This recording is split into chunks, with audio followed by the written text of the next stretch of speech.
Oi pessoal, aqui é o Marcelo, do Dr. Enem, e é um prazer para mim estar hoje falando com vocês. Na verdade, esse projeto inteiro é um grande sonho pessoal meu de poder dividir com as pessoas o que eu passei e o que eu aprendi no meu processo de seleção e como é que eu consegui entrar nos cursos mais disputados do país.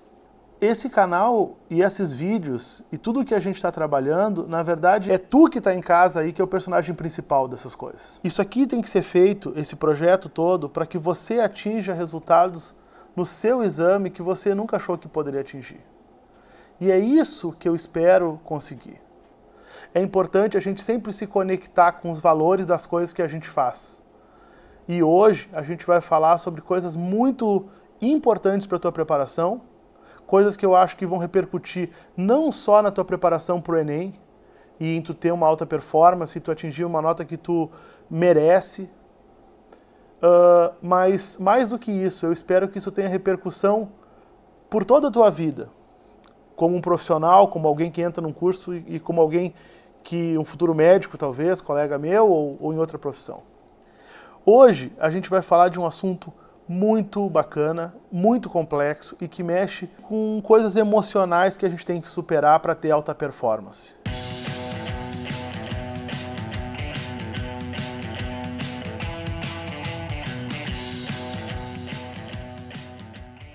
Beleza, depois dessa introdução filosófica, vamos à aula. A aula de hoje começa com o seguinte tema: supere seus medos e ansiedades para poder construir a capacidade de fazer as provas anteriores. As provas anteriores, pessoal, são a chave com a qual a gente vai construir as tuas habilidades para ser aprovado. Em países que já têm provas que valorizam a performance, como os Estados Unidos e o SAT deles, as provas anteriores e os bancos de questão já são o centro dos estudos dos alunos. A gente vai conversar em algum momento da aula de hoje, ou em algum outro encontro, de como é que eles se preparam lá, para te poder ter por contraste como é que a gente se prepara aqui e por que o nosso desempenho é, em média, tão pior que o deles. Beleza. Vamos começar falando dos medos e ansiedades.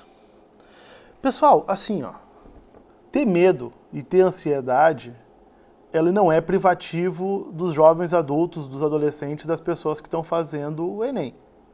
Mas para quem está nesse momento da vida que a maioria das pessoas que estão assistindo esse curso está, que é um momento de descoberta e de finalização de uma etapa da vida para início de outra, meio que a finalização da tua etapa mais conectada com a tua infância e com os teus pais, para uma etapa onde tu vai tentar decidir que tipo de perfil e quem tu vai ser como adulto. E para ser bem honesto com vocês, algumas das pessoas mais interessantes que eu conheço, com muito mais idade que vocês, ainda não têm a menor ideia do que querem ser quando crescer. Eu contei esses dias para minha irmã me perguntaram assim o que eu ia fazer de residência na universidade, e aí eu disse assim, olha, eu ainda não sei o que eu quero ser quando crescer. E a minha irmã de 11 anos achou aquilo super engraçado, eu acho que ela pegou a ironia do que eu estava falando e compreendeu a ironia pela primeira vez. Então assim, tu imagina o seguinte, tu tem 20 anos de idade, ou 18 anos de idade, e aí tu tem que fazer uma escolha gigantesca de qual profissão que tu vai escolher e vai seguir. Cara, tu não está preparado para aquilo. Tu ainda não tem a tua vida sexual organizada, tu ainda nunca, muitos caras nunca trabalharam. Sério, tu sai de uma situação onde tu tá jogando videogame na tua casa e tu vai fazer um teste que pode ser a modificação da tua vida dali por diante. Pode ser a entrada numa medicina onde tu vai ficar responsável por pessoas e pela saúde de pessoas. Não é um momento fácil da vida de uma pessoa. Eu diria até que é um dos momentos mais difíceis. Na medicina a gente costuma dizer que a entrada no vestibular é um troço tão marcante que ele é comparável com o que a gente estuda depois para entrar numa residência. E interessante, né? Que mesmo pessoas que viram assim neurocirurgiões, cardiologistas, coisas de medicina muito complexa, eles ainda lembram do processo de vestibular 20 anos depois que fizeram.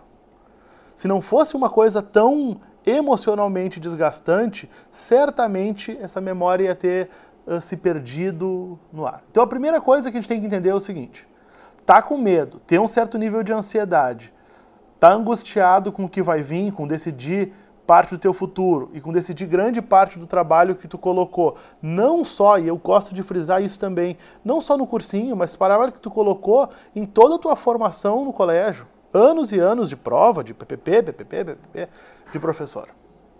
Bom, pessoal, medo e ansiedade é uma coisa normal, tá? Então, vamos fazer as pazes com a ideia de que a gente vai ter que enfrentar essas coisas e que tu não é uma pessoa diferente ou anormal porque tá...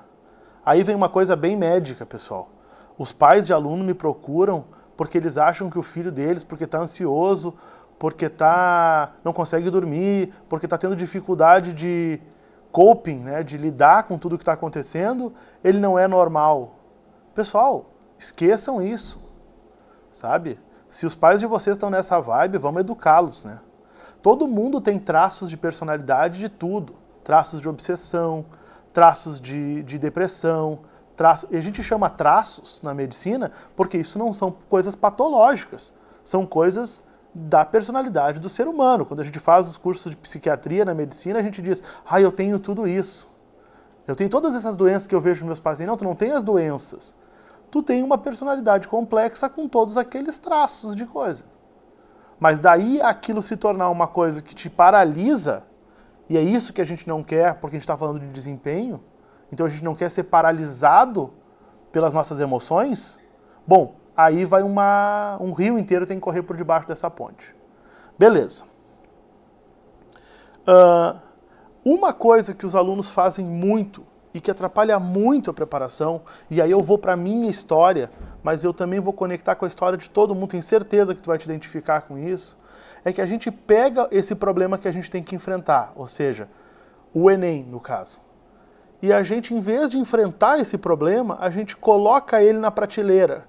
Tipo um livro que a gente tem que ler para uma ficha de leitura e que, em vez de a gente ir lá ler o livro, começar o livro e ver se a gente se interessa ou não, a gente tem 6 meses para fazer aquela ficha de leitura. A gente pega o livro, coloca na prateleira, no primeiro mês a gente nem lembra que ele está lá, no segundo mês a gente não lembra que a gente está lá, e aí, aos poucos, a gente olha aquela tarefa na prateleira e começa a se angustiar com aquilo. Mas a gente se angustia, aquilo gera ansiedade, e porque gera ansiedade, a gente, em vez de ir lá retirar aquele livro da prateleira e ir atrás de enfrentar, a gente começa a se esconder. A gente, justamente porque aquilo está nos fazendo um malefício psicológico, a gente começa a largar aquilo de mão. E essa é a grande explicação pela qual as pessoas que estão fazendo uma preparação para uma prova que nem o Enem deixam de fazer coisas fundamentais para terem uma boa performance na prova. Pessoas repetem 20 vezes lista de exercícios sobre uma matéria que elas gostam muito. Eu adoro história e eu sei tudo de feudalismo. Eu sempre uso o feudalismo como exemplo, porque no meu colégio, eu fiz um colégio bem limitado, e no colégio que eu tinha, eu acho que cada professor novo, que ficava sempre trocando, ele sempre ensinava feudalismo, e aí o novo vinha e ensinava feudalismo de novo, e quando eu acabei o 2º grau, eu acho que eu só sabia alguma coisa de feudalismo. Bom, espero que não seja o teu caso. Mas quando a gente acha uma matéria num cursinho que a gente gosta, ou no colégio que a gente gosta, aquela matéria não nos gera ansiedade. Aquela ansiedade de um livro na estante que a gente tem que ler e fica adiando. E aí a gente fica super confortável de fazer as listas que aquele professor nos dá. Para o aluno que escreve super bem, fazer a redação é um prazer. Olha aqui, pessoal. Fazer redação no dia é outra coisa. Mas fazer uma lista de exercícios, fazer redação em casa tranquilo, fazer um tema de matemática perfeito. Só que não é isso que tu vai viver no dia da tua prova. O que tu vai viver no dia da tua prova requer que tu, antes da prova, muito antes da prova, vá até a tua estante, pegue o livro lá que estaria escrito Alto Desempenho de Enem ou Enem, retire ele, abra esse livro. O que vai estar dentro desse livro? As questões das provas anteriores. Olha,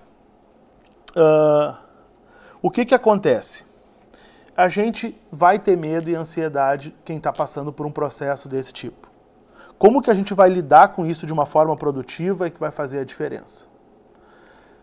A gente precisa construir a capacidade de fazer as provas anteriores. Fazer as provas anteriores é fundamental.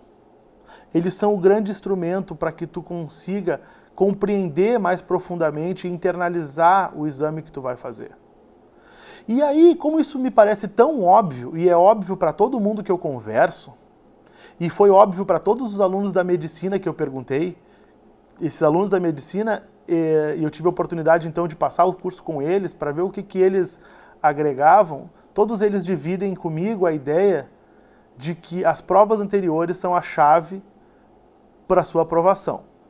A gente tem que construir a capacidade desse enfrentamento com a prova anterior e com todas as etapas de treinamento que a gente precisa para desempenhar.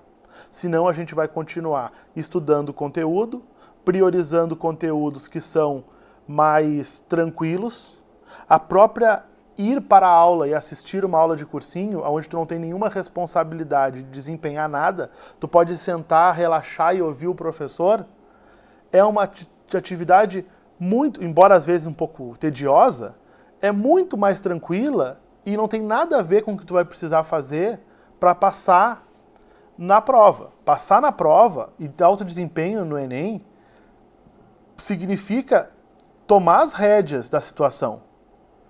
Sabe? Significa conseguir tu desempenhar.